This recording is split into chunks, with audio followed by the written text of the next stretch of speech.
오늘 예수님께서 지난 시간에 이어서 지난 시간에 우리가 만일 형제라면이라고 하는 제목을 가지고 말씀을 나눴고, 이제 오늘 그 다음 본문 말씀이죠. 그 다음 본문 말씀에 오늘은 도망갈 곳이 없어요. 오늘 말씀은 분명히 간음하지 말라고 하는 얘기예요. 도망갈 곳이 없습니다.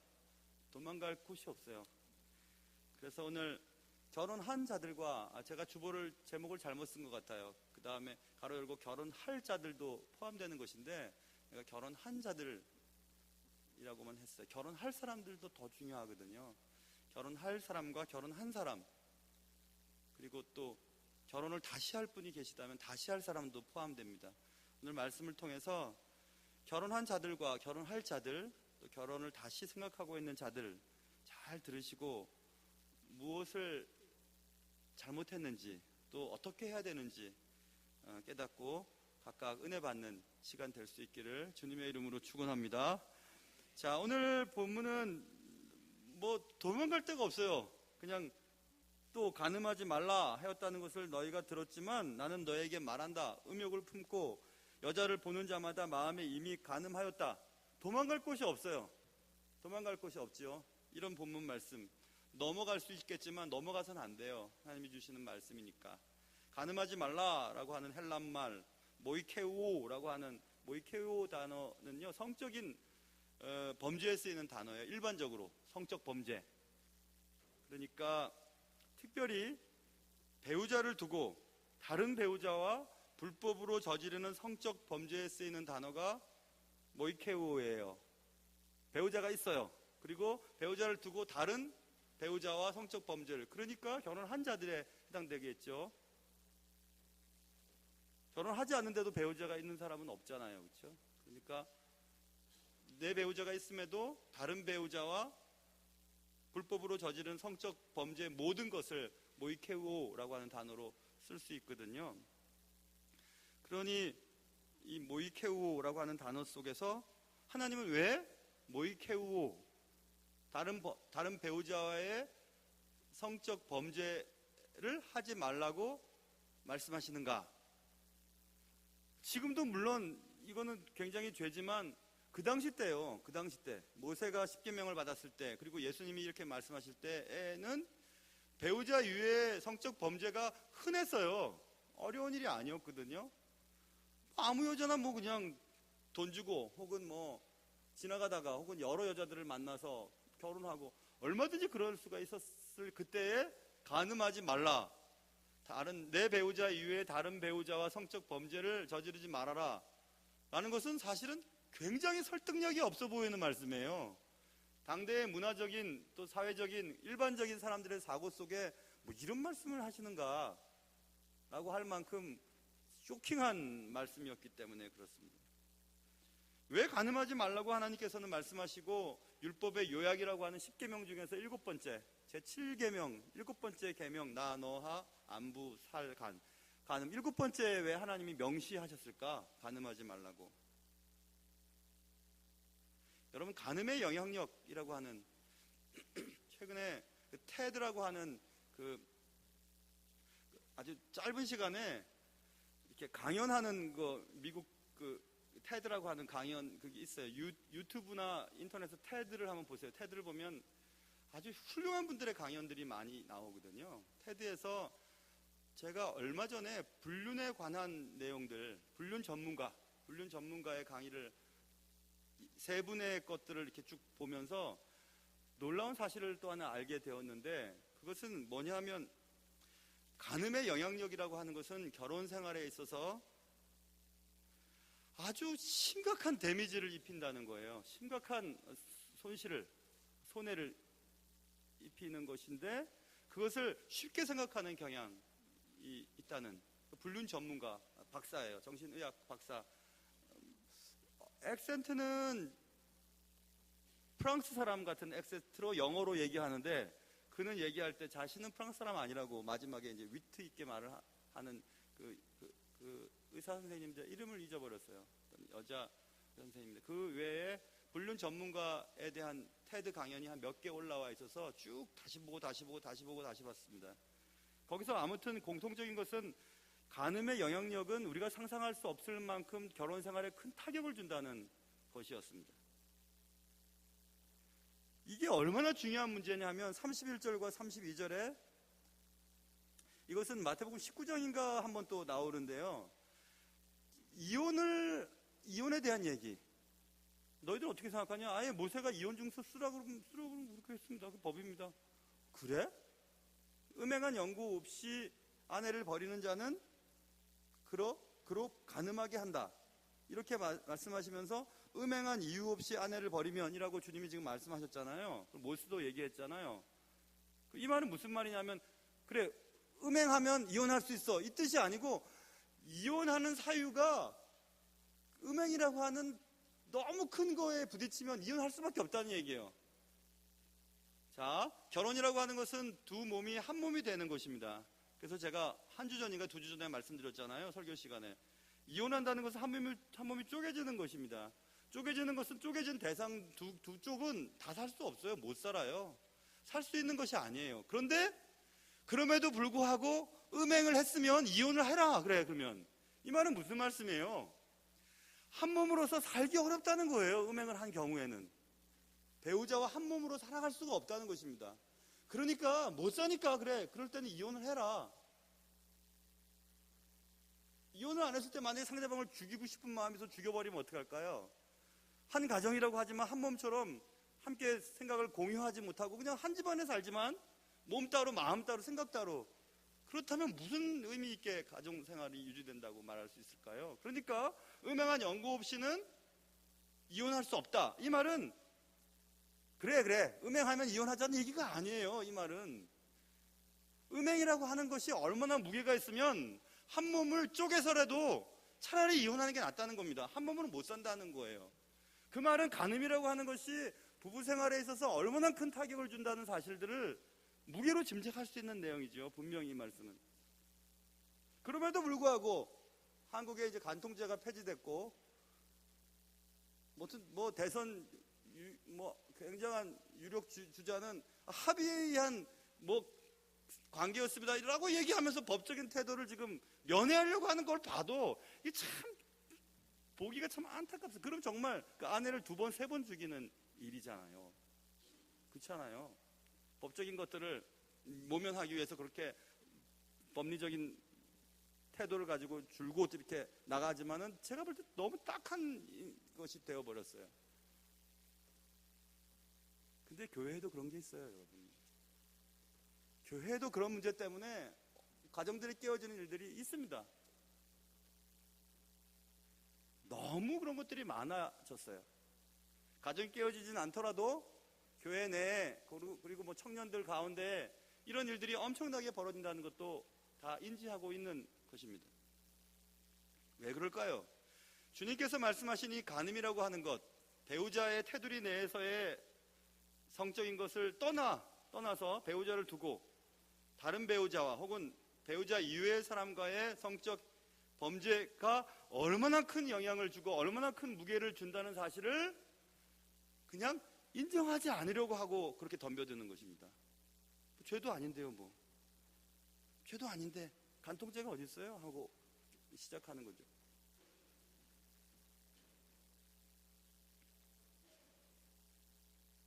한번 시작되면 절대로 회복하기가 어려운 이 간음의 문제를 심각하게 그리고 단호하게 우리가 정하지 않는다면은 헤어날 수가 없어요.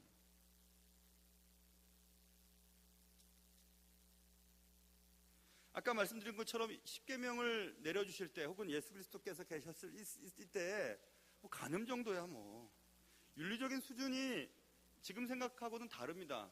그리고 또 시간이 지난 수천 년이 지난 지금도 요즘에 윤리 수준이 얼마나 떨어져 있습니까? 가정의 정결함이라고 하는 것이 무너져 버렸잖아요. 그래서 이 시대에 간음이라고 하는 말을 다루기조차도 시대적인 사고 기준으로 볼 때 당위성이 없어 보이는 것처럼 느껴지는 것이 사실이죠. 근데 왜 성경은 이 부분을 지우지 않을까요? 예수님께서는 몇천 년 지나면 사라져버릴 이런 바운더리, 이런 것들을 그냥, 이런 펜스를 그냥 치워버리면 될 텐데 왜 이런 거를 명시하셨을까요? 또 주님은 한 걸음 더 나가서 너 그렇게 들었지? 간음하지 말라고 하는 거 들었지? 그런데 난 너희들한테 말하고 싶은 게 있는데, 음욕을 품고 여자를 보는 자마다, 거기에는 남자도 포함됩니다. 음욕을 품고 어떤 대상을, 요즘엔 동성 간의 문제도 있으니까 음욕을 품고 어떤 대상을 보는 자, 이 보는 것은 개걸스러운 탐욕스러운 시선으로 바라보는 거예요. 계속 집중하고 바라보는 거예요. 그리고 머릿속에선 상상이 돌아가고 있는 거죠. 마치 맛있는 음식을 앞에 두고 그 음식을 볼 때에 침샘이 고여지고 먹는 것을 그리는 것처럼, 그런 시선에 대한 말이에요. 그런 사람들은 이미 간음한 사람이라 이렇게 말씀하고 있어요. 엄청난 말씀 아닙니까? 엄청났죠. 이미 간음했대요. 자, 그렇다면 여기서 계신 분들 이미 간음하지 않은 사람이 있으신가요? 혹시 있으신가? 그럼 여러분들은 얘기하시겠죠. 목사님은 어떠신데요? 제가 뭐라고 대답할 수 있을까요? 예? 뭐라고 대답할 것 같아요, 여러분?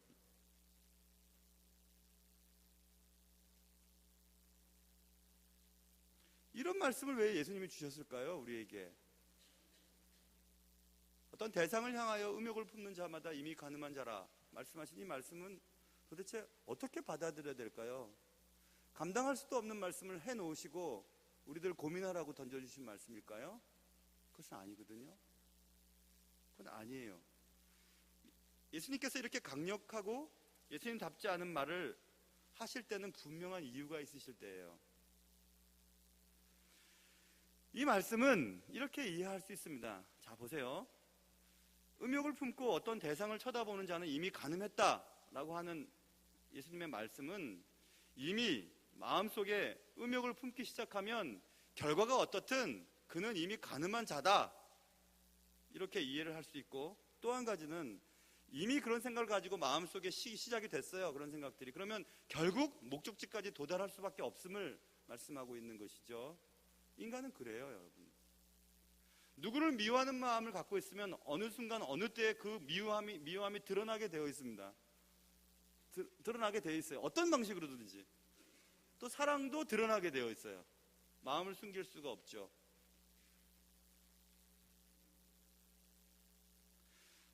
분명히 범죄가 실제로 발생되지 않았더라도 성적 욕망의 대상으로 누구를 계속해서 바라보는 자는 그때로부터 이미 배우자에 대한 정상적이고 원만한 부부 생활을 할 수 없게 된다는 얘기입니다.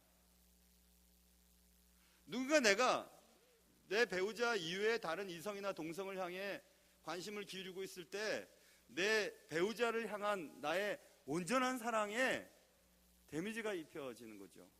온전한 사랑을 할 수가 없어요.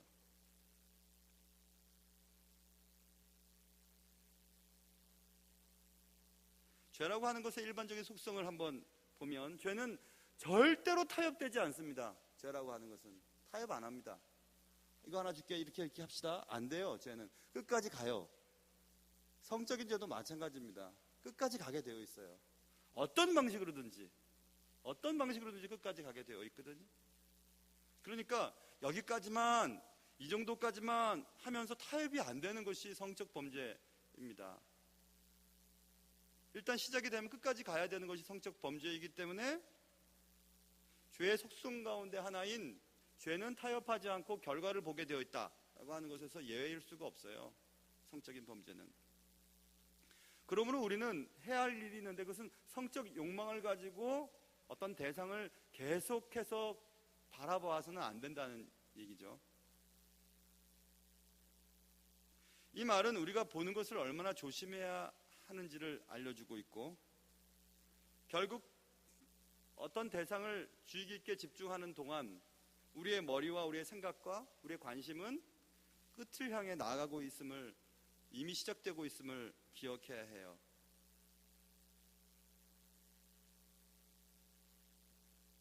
주님께서 이것을 얼마나 심각하게 다루시는지, 만일 말이야 이런 일이 있으면 이렇게 해라 하고 예까지 드세요. 29절. 야, 만일 네가 계속 어떤 대상을 보던 눈이 있지 않니? 그 눈이 결국 너를 실족하게 만들었어. 그럼 어떻게 하면 좋겠니? 빼버려라, 이렇게 말씀하셨어요. 예수님답지가 않아요.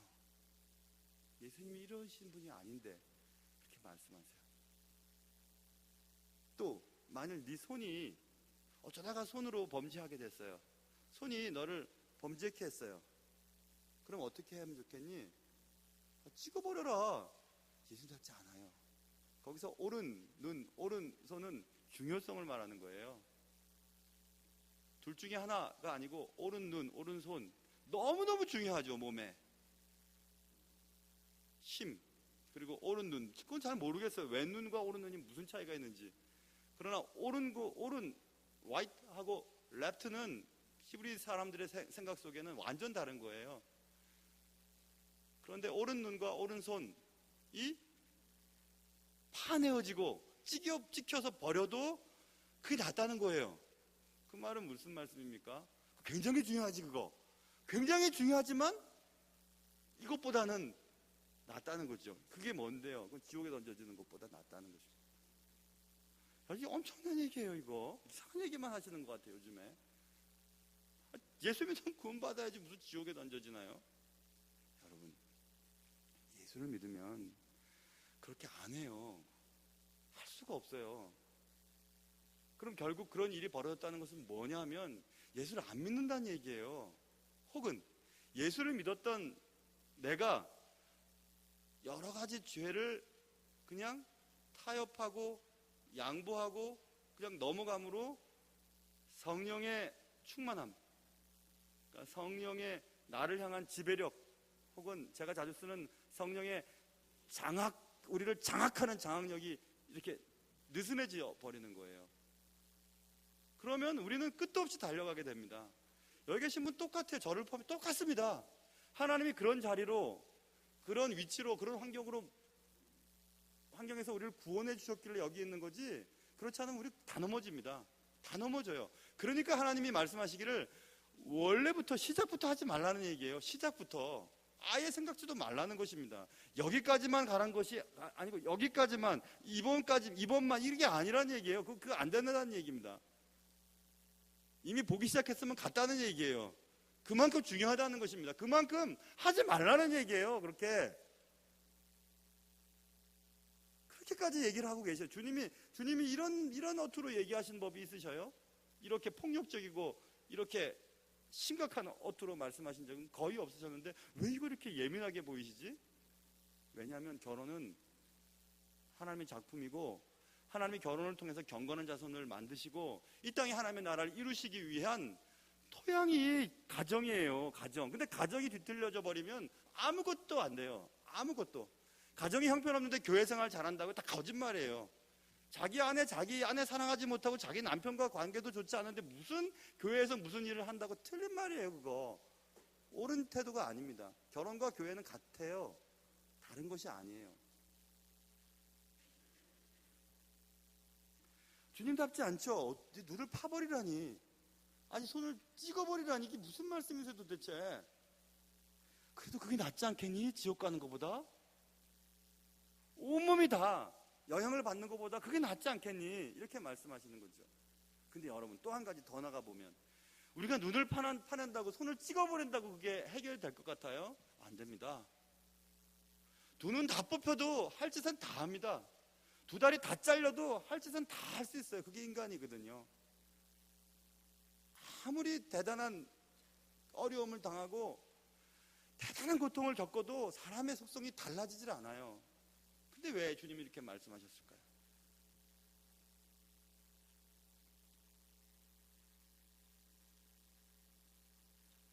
온몸에 눈 한쪽 그리고 팔 하나로 시작된 죄의 욕망, 결국 죄를 성사시키고야만은 최초의 출발점, 원인 제공자에 대한 철저한 마음의 태도가 필요하다는 얘기죠. 성적 욕구의 동기를 유발시키는 도구, 유혹의 원인을 제공하는 어떤 도구들이 무엇이 있을까요? 요즘은 컴퓨터 영상, 선정적인 드라마, 영화, 문학작품, 좀 너무 한쪽으로 나가는 문학작품을 말합니다.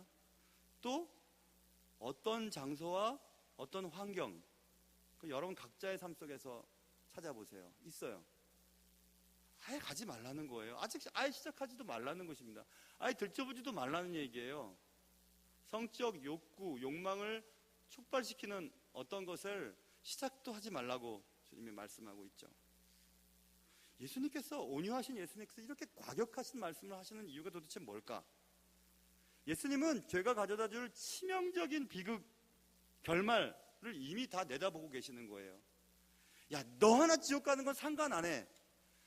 너와 한 몸이른 네 배우자에게 평생토록 지어줘야 할 짐, 그리고 그의 영적으로, 정서적으로, 육체적으로 주는 그 심각한 데미지를 생각해 보라는 말씀이죠. 그런데 어떠 대고 결혼하기 전에 관계를 갖고 결혼 이외의 장소에서 배우자가 아닌 사람과 그런 관계를 갖는다는 말입니까?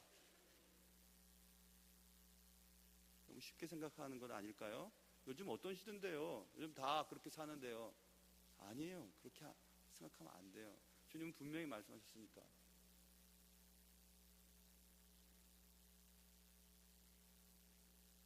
어떤 사람들은 혼수라고까지 얘기를 해요. 애기 가진 거를요. 웃어 넘길 수는 있지만 사실은 눈물 나는 일이 아니겠습니까?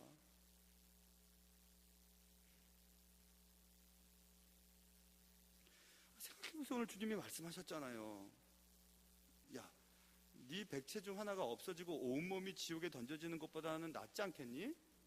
이 말은 무슨 말씀이세요? 간음의 죄가 지옥과 연결되어 있다는 말씀 아니고서야 어떻게 해석이 됩니까? 이 말이. 예수 믿으면 구원 받는다면서요.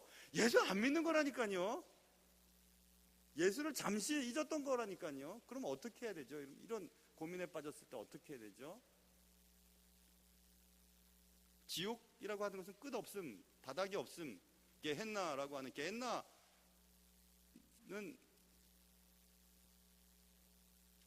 흰놈의 골짜기에 제사를 드리는 내장이나 시체나 피나 이런 거 다 흘러내렸거든. 거기에 팔이나 온갖 구더기나 그런 것들,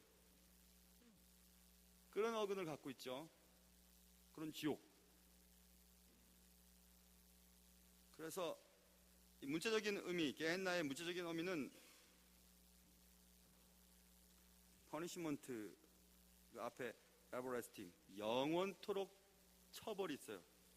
벌이 있어요. 그런 장소를 말한다. 이렇게 문자적인 의미예요. 그게 어딘지 모르겠지만 우리는 영원토록 벌을 받아야만 하는 그곳으로 간대요. 누가? 가늠한 자가. 참 큰일 났네. 어떡하냐 이거. 이래갖고 천국 가겠나. 맨날 교회 오면 천국 갈 사람 요만큼밖에 없다 그러고 가늠하도 지옥 간다 그러고. 이거 어떡하지? 제 얘기인가요? 성경의 얘기지. 주님이 직접 말씀하셨는데. 그러니까 너무 우리는 구원을 쉽게 생각하는 거 아닐까 생각합니다. 그리스도인이라고 쉽게 얘기를 하고 있지는 않은가.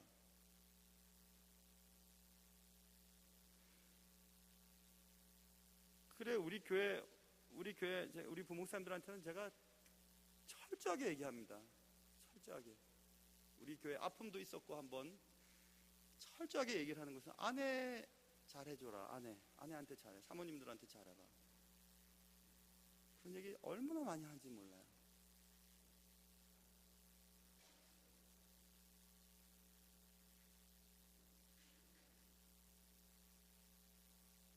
이런 생각도 해봤습니다. 하나님 정말 예수 믿는데, 예수로 구원 받았는데, 그런데 실수할 수 있잖아요. 실수할 수 있지 않습니까? 그런데도 지옥 보내실까요? 근데 여러분, 지옥이라는 거 아까 말씀드린 끊임없이 계속되는 처벌이 있는 어떤 장소를 이름하여 게헨나, 헬, 영어로 헬, 지옥이라고 하면, 잘 보세요. 지옥이 어떨 때가 지옥 같은 경험을 하십니까, 여러분?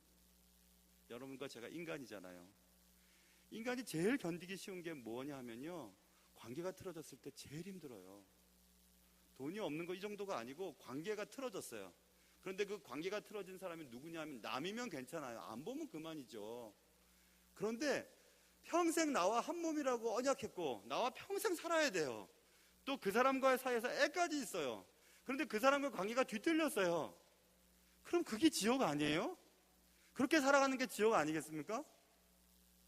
지옥을 경험하는 거예요. 지금 본인만 좋다고 그냥 쾌락을 쫓아서 움직였지만 사실은 모든 게 다 뒤틀려져 버리는 거예요. 그런 가정에서 자라는 아이들이 엄마가 혹은 아빠가 그래도 기도하면 잘 자랄 수 있지만 확률적으로 잘 안 될 확률이 훨씬 많아요.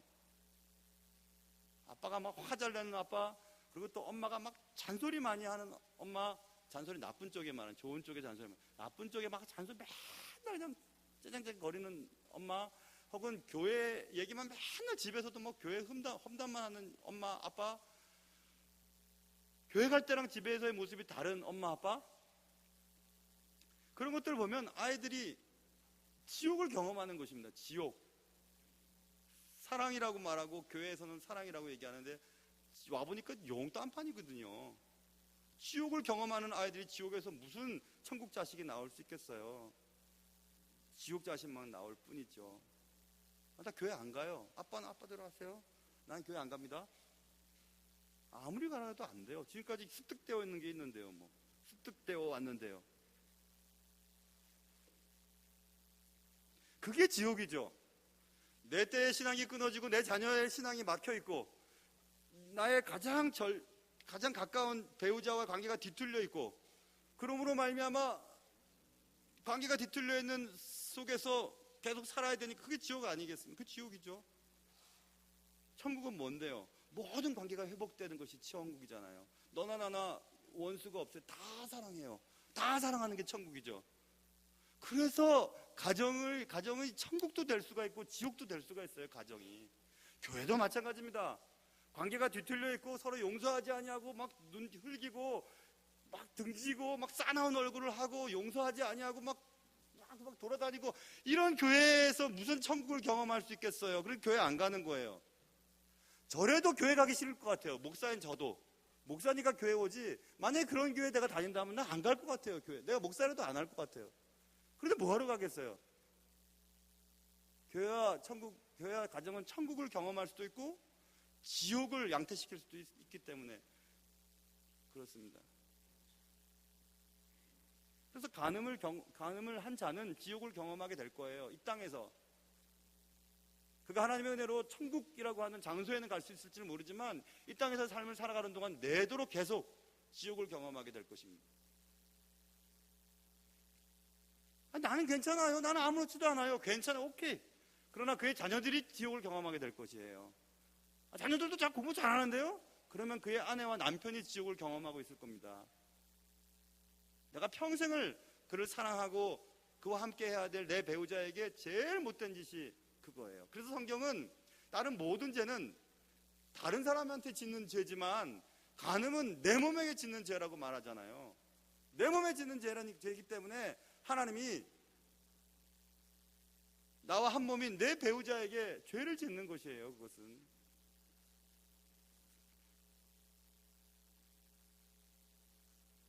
간음의 죄에서 예방주사를 맞은 것처럼 픽픽픽 건너뛸 만한 사람이 여기 누가 있나요? 저도 포함해서 누가 있을까요? 아무도 없어요. 그럼 어떻게 해야 되나요? 그러니까 우리의 결혼 관계를 더 강화시켜야 되는 거예요. 틈을 보이지 않도록.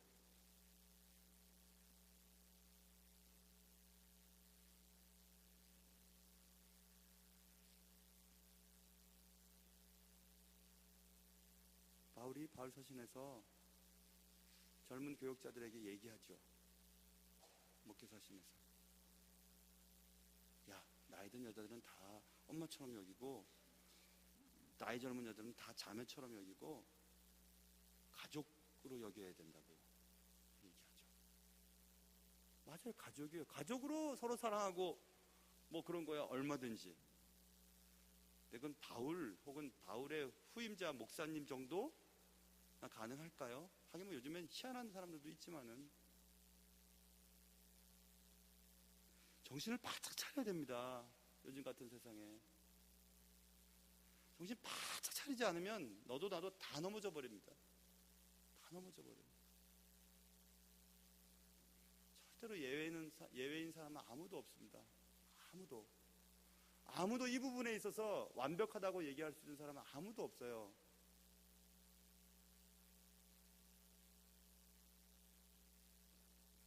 가정의 성결을 지키려고 하는 그런 확고한 생각이 없다면 그냥 넘어져 버리기 때문에 그래요.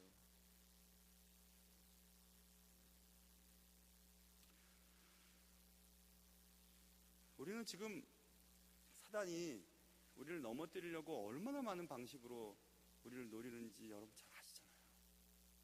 어떤 사람은 돈에 대한 욕심을 막 줘가지고 어쩌다 막 돈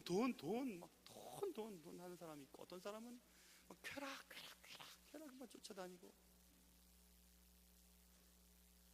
어떤 사람 막 싸움꾼이에요. 막 무슨 일만 생기면 싸움해요. 싸움박질해요. 막 싸나워요. 정신을 바짝 차려야 되죠. 서로 위해서 기도해주고 조심하고.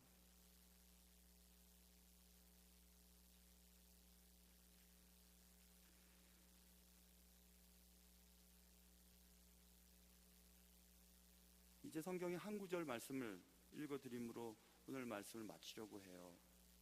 결혼한 자들 그리고 결혼할 자들은 잘 들으십시오. 히브리서 13장 4절에 모든 사람은 결혼을 귀히 여기고 침소를 더럽히지 않게 하라. 음행하는 자들과 간음하는 자들을 하나님이 심판하시리라.